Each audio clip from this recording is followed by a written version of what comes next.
¿Qué tal? Bienvenidos. Estamos en esta oportunidad con María José Mora, quien es historiadora, periodista, especialista en Medio Oriente.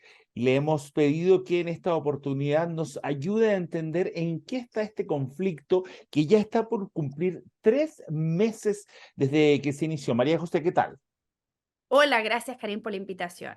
María José, estamos en un momento en que la guerra jamás Israel parece crecer, no parece para nada declinar. ¿En qué están ambas posiciones en este minuto en Medio Oriente? Bueno, en los últimos días hemos tenido varios factores que están haciendo que muchos matices en torno a la guerra estén generando muchísima tensión en la región. Ujú. En primer lugar, tuvimos hace un par de días un atentado en Beirut, en donde vemos que las Murió bombas de el Israel segundo de salen. Hamas.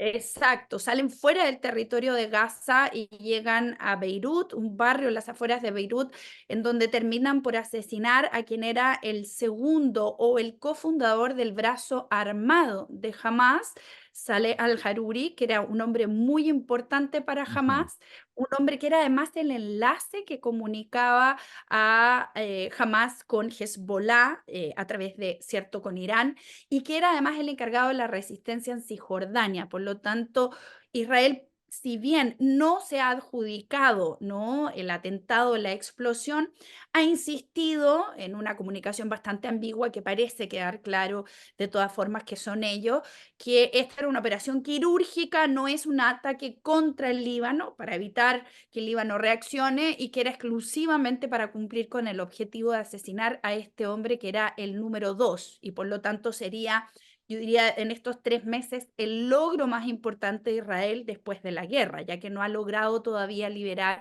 a todos los rehenes que fueron capturados ese 7 de octubre, recordemos, por Por Hamas. Hamas. Eso en una primera instancia, ¿no? María José, este ataque, si bien es cierto, como tú dices, es un tema de una operación quirúrgica, ¿verdad? Algo súper preciso, igual fue dentro del Líbano.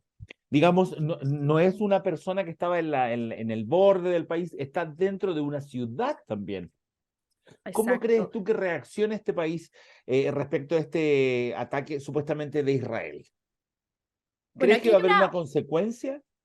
Aquí hay una realidad bien compleja, Karim, porque oficialmente los países árabes pareciera evidente que no quieren manifestar misiles en los últimos meses, pero no ha pasado a mayores. Entonces, muchos creen que con este ataque de Israel en el Líbano, es decir, que ya se sale de la frontera de Gaza y entra en un Ujú. país vecino, como bien tú dices, esto podría generar la reacción a mayor escala de Hezbollah e indirectamente de Irán, que es el país que apoya, ¿no?, a Hezbollah. Por lo tanto, muchos ven que podría venir una reacción desde esa postura en el sur del Líbano, norte de Israel. También hay Por otra, otra parte, esa otra sí, situación te quería comentar, la matanza esta que hubo también en Irán hace poquitos días, un día, dos días. hace horas, recién ayer en la tarde, se produce además algo que termina por desbarajustar mucho a todos los que vemos de fuera, ¿no?, este conflicto, y es que ayer se celebraba 4 años de la muerte de Qasem Soleimani, que era uno de los líderes militares más importantes de la Guardia Revolucionaria iraní Sí, y que sí, fue asesinado hace 4 años por sí. Estados Unidos. Y ayer había una especie de conmemoración, de recuerdo, ¿cierto?, de esta fecha, y en ese preciso momento 2 atacantes suicidas, según las últimas informaciones que se han publicado, hacen detonar bombas que hasta el momento han generado 80 muertos y más de 200 heridos, considerado por la prensa internacional como el atentado más feroz que ha recibido Irán en su propio suelo desde la existencia de la República Islámica en 1979. ¿Quién es el que ha provocado este atentado? Las primeras voces desde el gobierno iraní apuntaban evidentemente a Israel, pero tenía poco sentido que Israel tenga en su objetivo asesinar gente que conmemore el asesinato de un personaje interno. Los que sí se han atribuido el atentado parece ser el Estado Islámico en Ya, Siria y en Irak. Y ahí perfecto.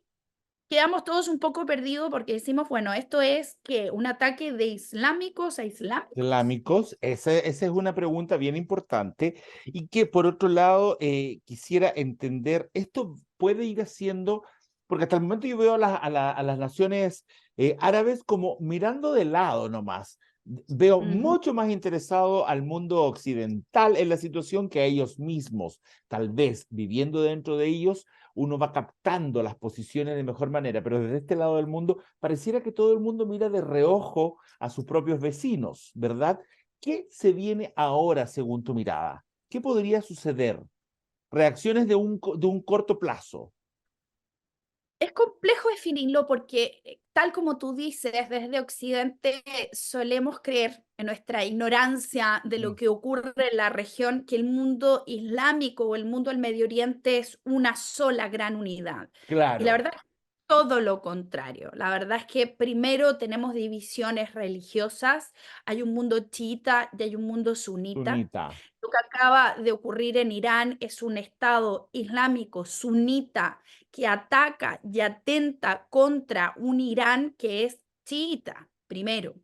Segundo, hay diferencias importantes en términos étnicos también. Tenemos ahí árabes, tenemos kurdos, tenemos, ¿cierto?, una mezcla de otras religiones, no solamente musulmanas, hay Ujú. cristianos también, en fin. Y por lo tanto, este Medio Oriente tiene diferentes pulsos que desde aquí no logramos necesariamente identificar, pero tenemos dos grandes motores, Irán, que es chiita, y Arabia Saudita, que es sunita. Y desde esa perspectiva, Arabia Saudita ha sido muy cauta, ¿no? De comentar o de meterse en el Así conflicto es. particular de Israel con Gaza, porque de hecho estaba a punto de firmar un acuerdo de paz con Israel y la gran mayoría de los analistas concuerdan que lo que logra este atentado el 7 de octubre es evitar que Arabia Saudita reconozca a Israel como Estado y que con eso la causa palestina pasase a segundo plano. Por lo tanto, en este minuto hay muchos pulsos, es muy difícil definir qué puede ocurrir, sobre todo porque, Karim, tenemos actores externos que también están viviendo puntos muy complejos. Estados Unidos es un Claro, actor que no también. podemos dejar fuera. Y tenemos un Biden que se apronta a comenzar una campaña de Una reelección. elección Sabemos bien dura se le viene muy a dura y Biden que la sabemos que cosa. en Estados Unidos nunca un presidente en campaña ha decidido o se ha inclinado por apoyar ningún tipo de guerra. Basta con que lo apoye para que pierda. Por lo tanto, Biden está presionando ahora a Israel para que termine el conflicto, para que genere primero un cese humanitario en Gaza, segundo para que se resuelva el conflicto. Por otra parte, vemos en Israel que no parece tener claro un plan B o el día después de qué va a ocurrir en Gaza. Entonces, en este minuto yo diría que tenemos una gran interrogante que es muy compleja de evaluar porque cada uno de los actores importantes están en momentos internos en sus países muy difíciles. Perfecto, perfecto. Tenemos que irnos, María José, pero quisiera que te quedaras este segundo para saber si lo puedo explicar bien. Si no, corrígeme por favor en pantalla. Dijiste sunitas y chiitas, ¿verdad? Ambas son doctrinas, son parte de los islámicos, pero tienen diferentes miradas. Es como decir católico protestante, pero dentro del Islam. Yo diría católicos y cristianos ortodoxos. Es más cercano y las diferencias son muy sutiles. Eh, Tienen que ver con la sucesión del profeta y quién lidera la comunidad islámica. Perfecto. Y sunitas son los que siguen ortodoxamente la situación y chiitas son los que siguen a otra parte del asunto, ¿verdad? No están así, pero ¿Ya? podríamos resumir en que los sunitas son Ujú. la mayoría del mundo islámico, son más de un Ya, 80% de los 1.500 millones de musulmanes. ya. Y para los sunitas, la sucesión de los califas, ¿cierto?, ha sido la que ha ido gobernando históricamente y políticamente. Para los chiitas, que son un 20% o menos del Ujú. mundo, ¿cierto?, musulmán, la sucesión que reconocen del profeta es solamente la sanguínea, es decir, la que deriva del profeta Mahoma, de su hija Fátima, su primo Ali, hacia abajo. No reconocen a los otros líderes. Esa es la Ok. diferencia. Ay, muy Oye, resumida. buenísima, buenísima la explicación. Sé que mucha gente escucha por ahí los nombres y no sabemos exactamente de qué se trata. Gracias, María José, por haber estado con nosotros. Yo creo que en unas 2 semanas te quiero volver a llamar para que nos vayas poniendo nuevamente al corriente de en qué va esta guerra y nos lo vayas explicando también como lo sabes hacer tú. Que estés muy bien. De nada, muchas gracias. Y solo si sirve, ¿no? Lo puedo dejar ahí. Hay un podcast, se llama Historia al Día. Es un podcast mío de María José Mora, en donde varios capítulos están dedicados a explicar el conflicto actual entre Israel, cierto, y Gaza, y otros conflictos que también vale la pena pensar y escuchar con más calma. Perfecto. Muchas gracias. Y Que ustedes esté muy bien. sigan con nosotros, gracias a ti. Sigan con nosotros aquí en Iquique Televisión. No se vayan.